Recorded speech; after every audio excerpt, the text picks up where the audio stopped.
right, welcome back to the channel. It's your boy Fanon, and in this video, we're going to talk about some news coming out from Errol Spence Jr. Seems like we're going to get a fight out of him pretty soon based on a tweet that he just released this evening. Let's talk about that in this video.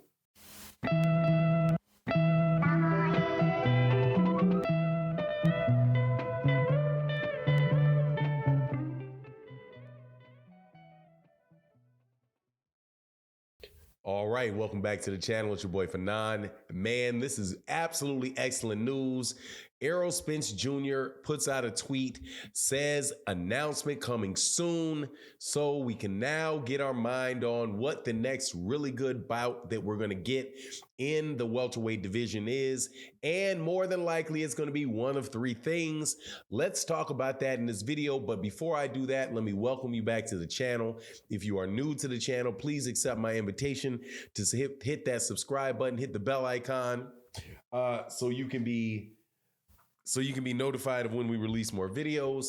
If you are a longtime subscriber and supporter, thank you so much for your continued support. Want to most definitely say thank you for your continued support in the super chats and the cash apps that we do, in the live streams that we do, and also the super thanks in this video, which you can see below. But let's get into this. Errol Spence Jr. got left at the altar, because it's not a wedding, but basically got left high and dry by Terrence Crawford just last week, when Terrence Crawford pulled out of their negotiation for a undisputed championship at 147 pounds to fight David Avancian, something that very, very few of nobody saw coming, including Errol Spence Jr., who at the time that he heard it, or one of the first things that he said about it, was, man, I could have fought in November. You had Steven Espinoza say that they were blindsided and Errol Spence Jr. didn't have another plan. But it seems as if Errol Spence Jr. has now moved on and is quickly moving to get himself a fight date based on the tweet that he put out saying announcement coming soon, had a little smiley face upside down. So what do you think that's going to be? Obviously, over the last week, there's been a lot of movement in the sanctioning bodies for Errol Spence Jr.'s belts. The WBC has claimed that the WBC mandatory will be next, and that they will name a mandatory for Errol Spence Jr. at the convention, at the WBC convention, which is happening pretty soon. Also, for his IBF title, you have Jaron Ennis, who petitioned the IBF to force Errol Spence Jr. to defend against him. Did that, I think they did that about a week ago. They did that, from my understanding, even before the Terrence Crawford, Errol Spence Jr. bout fell apart. And then, of course, you've got the third option that's out there, which is the mandatory for the WBA belt that Errol Spence holds, and that is with Manitas Stanionis. That is a holdover from a mandatory that was ordered for Yordenis Ugas after Yordenis Ugas beat Manny Pacquiao. And actually, I think that he might have actually had that mandatory with Stanionis before Ugas beat Manny Pacquiao. But whatever the case is, all of those things are lined up for Errol Spence Jr. So when he says he's going to have a new bout, there's four options. The one option could be announcement coming soon. Terrence Crawford decided to change his mind and not take the David Avancian fight, to come on ahead and do what everybody wants him to do, which is fight Errol Spence Jr. in the big mega fight.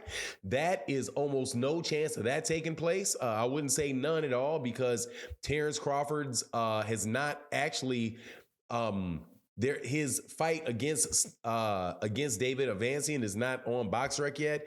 And when you look at the event that is out there for listed for him at the Chi Health Center in Omaha, Nebraska, it has It has private event listed. So the ticket sales there have not gone on sale. So, hey man, I'm still holding out hope, a little bit of hope there, but more than likely it's going to be for somebody else. Now, there's the likelihood also that he could be moving to 154 pounds and go, because he said that he doesn't know if he can continue to make 154 pounds. He may vacate those belts and go up to 154 pounds.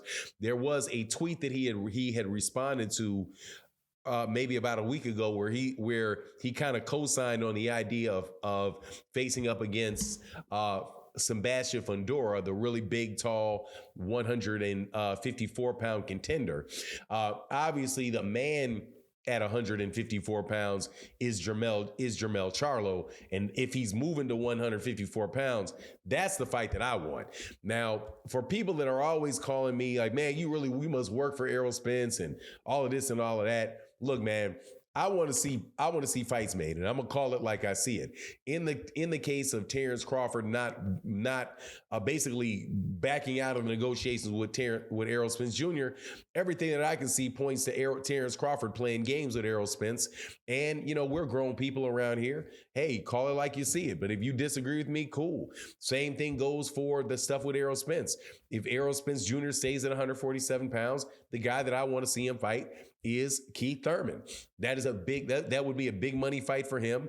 Be an entertaining fight for me. It's something that I've wanted to see for a long time. I know that it's something that Keith Thurman is not necessarily, that Errol Spence Jr. said he's not interested in, and something that he's passed. But hey, man, why not, man? Why not? And I think it'd be good for everybody. Also, if he's going to go to 154 pounds, shoot, Jermell Charlo, I know they have the same trainer, but it would not be the first time in history that two people with the same trainer put the trainer in the position where the trainer had to decide, right? It happened with Daniel Jacobs and Sergey Deveryanchenko, right?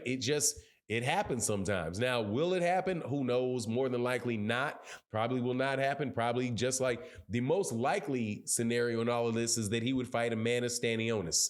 That's the most likely scenario, not necessarily the Jaron Ennis one. I think Jaron Ennis is a little bit early, to have that bout a little bit too early in Jaron Ennis's career to do that, because the way that Jaron Ennis is going, that's going to be that could be a really, really big mega event for everybody.